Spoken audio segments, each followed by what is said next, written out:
If you're thinking of retiring or moving to Mexico, you likely want to know the cons before taking the leap. So I wanted to give you my top 10 cons that I've run into here and how I dealt with most of them. Despite these drawbacks, know that Mexico is fantastic. So if you have any kind of trepidation about moving here, just shoot me a DM or put something in the comments and I'll respond to it pretty quickly. And as always, don't forget to subscribe and make sure to give me a like. Number 1, traffic safety. This is one of the biggest cons, which is hard to work around. Honestly, the drivers here are pretty average and the taxis here are almost as bad as New York City, but not as bad. However, Mexico lacks the safety standards and this leads to many accidents. This is one item I really don't have much of a hack for. I guess avoiding driving is one, and most people don't drive anywhere close to the amount that they do in the US, but it's still dangerous out there. People will drive with passengers in the back of pickup trucks along with an assortment of stuff that, to my eyes, does not seem properly tied down, and it could easily fall out and lead to an accident. There's no inspection system for cars here, and I've seen many cars on the road that were definitely unsafe at any speed. And the cars and trucks are much older here than they are in the US, which means they're more likely to cause accidents with greater damage to humans. However, for the most part, people don't drive as fast as they do in the US, and there are plenty of topes, which are speed bumps, placed on most roads that aren't highways, which I guess keeps the speed down, but it's also really annoying when you're driving. I think most fatalities, based on my observation, have been to people on motorcycles. So I guess the hack is don't drive a motorcycle on the highway, but as I said, this is a tough one. Con number 2, toilet paper usage. Speaking of plumbing, another con is that most Mexican plumbing and septic systems are not designed to handle toilet paper going down the pipes, and you're supposed to put used toilet paper in the trash next to the toilet. As Americans, this really freaked us out. However, there's an easy hack of just installing a bidet and then just dealing with this when you're not home. You do get used to it, but definitely a con. Con number 3, it's hot here, especially in the tropical regions. In the summer, you gotta run the AC. The electricity rates for me are lower than they were in California, and in the summer, you just go out in the night more than you do in the day. And in the day, you go to the beach, which is a somewhat cooler place, or to a cenote where the water is really cold and you can cool off. After a year, I'm getting used to it. My wife, who hates hot, now finds herself only running the AC at night, and I know others who've had similar experiences in adapting. But obviously, it's going to be individual. Con number 4, safety standards. There's a general lack of universal safety standards in Mexico. On construction sites, they typically don't close off the sidewalk or build walkways, so if a piece of rebar falls and hits you, you can be seriously injured. So I give all construction sites a wide berth. Also, the sidewalks and street crossings can be a bit gnarly, so you definitely want to be more careful than you would be in the States. Although in the States, pedestrian safety is a big issue in places like San Francisco, where I used to live. Con number 5, employment opportunities. The next con is not much of a concern if you're truly retiring. It is going to be very difficult for you to get a job here if you're not a Mexican citizen.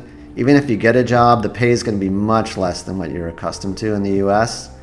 Still, your savings will go so much further here and allow you to retire early.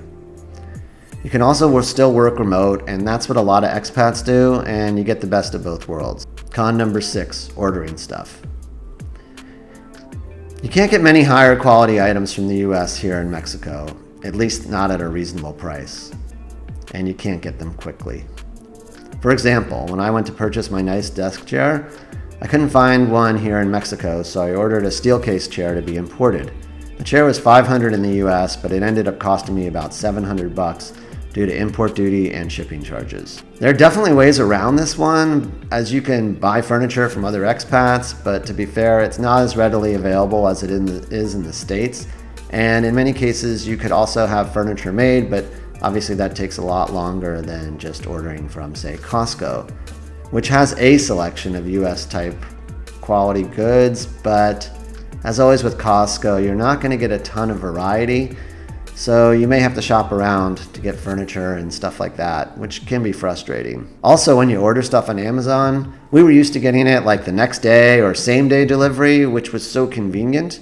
But in Mexico, it's like the US 8 years ago, with the majority of stuff taking 3 to 10 days. But this does seem to be getting better. Con number 7, the lack of a robust legal system. Well, that certainly can be a con. I mean, you're definitely out of the nanny state here, and many people like that, especially if you can afford to self-insure.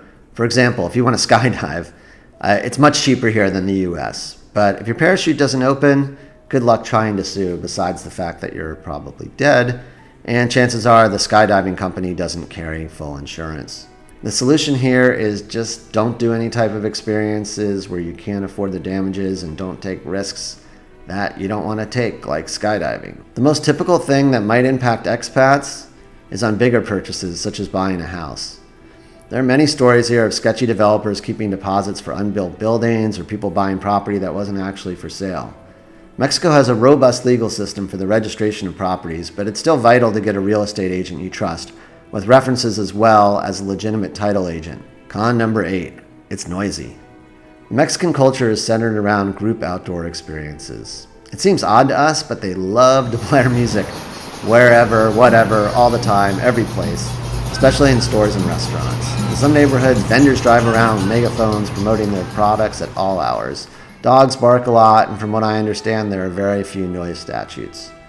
As you can see here, we live in a very quiet area, which is not conveniently located to the center of town, but, it's a trade-off. Con number 9, the water. So you've heard it many times, don't drink the water. However, apparently in most modern municipalities in Mexico, it's okay to drink. It may not taste the best, but apparently you're not going to get sick. However, allegedly Coke and Pepsi, who sell a lot of water here, like that people purchase water instead of drinking from the tap. So, I don't know, maybe I'm intimidated by the corporate overlords. So I err on the side of caution, and I just use these 20-liter bottles, which are called garrafones, and I connect them using portable electronic pumps and just get water anytime I want. Much sounds complicated, but as you can see in the picture, it's a pretty simple mechanism. For some refrigerator models, you can also connect them to your fridge dispenser. These are slower than the tap, and they don't dispense hot water, but it gets the job done.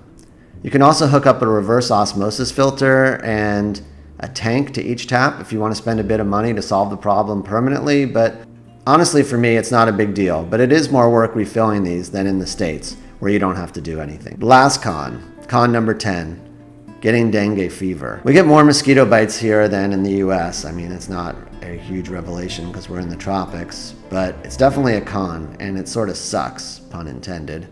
We wear mosquito repellent most of the time, and that helps, but by no means is that foolproof. The mosquitoes here in Playa del Carmen are small, and you don't even notice them biting you.